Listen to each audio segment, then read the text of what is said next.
Make one for you, several for friends. With needle and thread and some wool felt scraps, you can work up a handmade corner bookmark. Look how adorable. The creative idea and the patterns to go with it come to us from embroidery artist Rebecca Woolston. Great to see you. Yeah, glad I to be am here. just smitten with these. They're so charming, they're so dainty. Give us a better description of what we're making. Yeah, so I have 3 here we can kind of look at.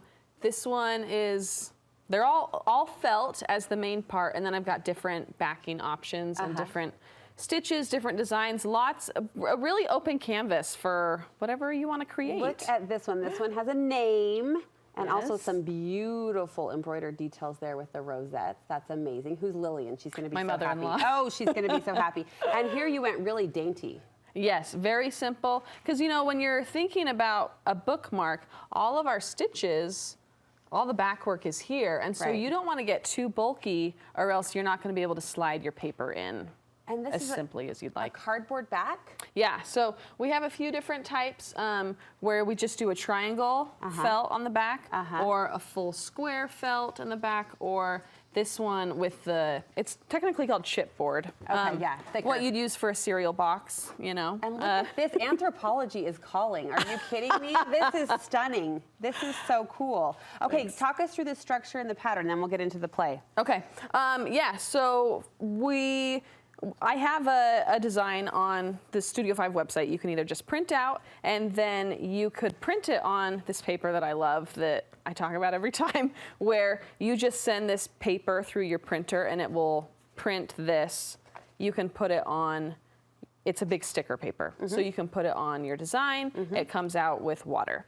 Or if you're confident, you could just freehand the design with this heat erasable pen. I'll stick with the sticky paper. Yeah, but the nice thing about this is you can just use a blow dryer and it will all go away. So it's not too risky. Okay. But I wouldn't use a normal pen. Yeah. And then I also, do you know the difference between these two? No, please teach me. This is craft felt. Okay. This is wool felt, which looks better. Yummier, thicker, plusher, all the things. This is way more sturdy, and it's so much easier to stitch on this. Yes. This kind of falls apart when you start poking holes in it. It's really thin.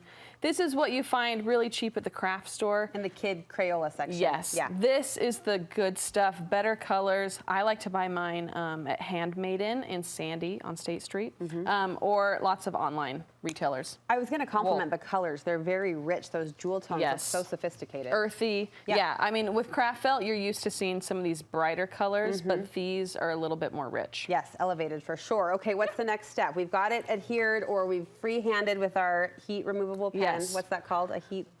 This is called a friction pilot pen. Friction pilot pen. Yes. That's what I meant to say. Yeah.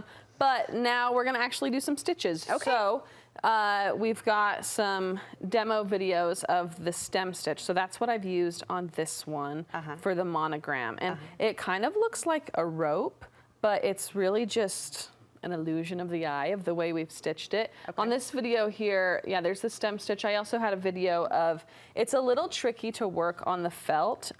So the first time I made one, I cut it out just like this, and I needed a little bit more space to kind of hold, something to hold while I'm actually more real estate poking. To grip, so I would recommend using a bigger piece, putting your design on, and then trimming once you're actually finished. Okay, so, trim around there when the design is in place. Right. Okay. So yes, we did stem stitch for this, and then, you know, so this is called a woven wheel stitch. The rosette right here?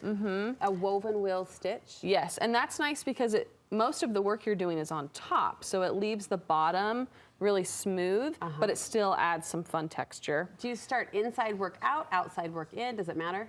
I have it's a little more involved. This one's like a 5-minute stitch, so I have a YouTube video of that one. Okay.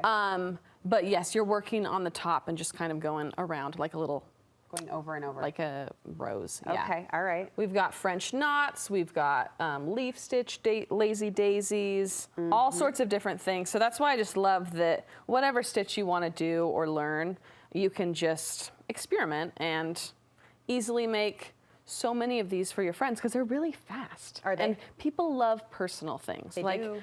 If you put someone's name on it, they love it. That's it. You are the You most made this for me. thoughtful purposeful, Exactly. intentional friend. Yeah. I'm thinking you could do a batch for like girlfriend gifts Yes, for Christmas. totally. Yeah, that's why I did my mother-in-law. I'm like, check that off Yeah, the done list and early. done. The edging. Quickly talk us through the edging. Yes, so I did the blanket stitch on this one, and this is nice for felt because it's something you can do by hand, but it looks really neat, but it's really easy to do. So we've got a little demo of that. Then on this one, I just used my sewing machine. So I cut the cardboard out and then just did a really quick stitch. I would use a thick needle, To push through that chipboard. Yes, but yeah. And then you're also gonna need to dissolve this in water or use your blow dryer for whatever design transfer you did. Well, thank you for sharing printable designs for us. What do we need to know about those? They're just a PDF on the Studio 5 website. There's 4 different designs, all the ones we have here, and you just print it out, and you can either try to freehand it or print it out on my special paper. And how do we find and follow you online, Rebecca? Yes, I am on Instagram at Rebecca Made and Etsy, Rebecca Made Studio. All right, we'll link you from our website where you'll find those printables that she mentioned. Thank you so much for Awesome. teaching and sharing. They're lovely. They're really, really charming Thank and you. cute. So I can see a lot of people getting excited about doing a batch of giftables. Thanks Yeah. again.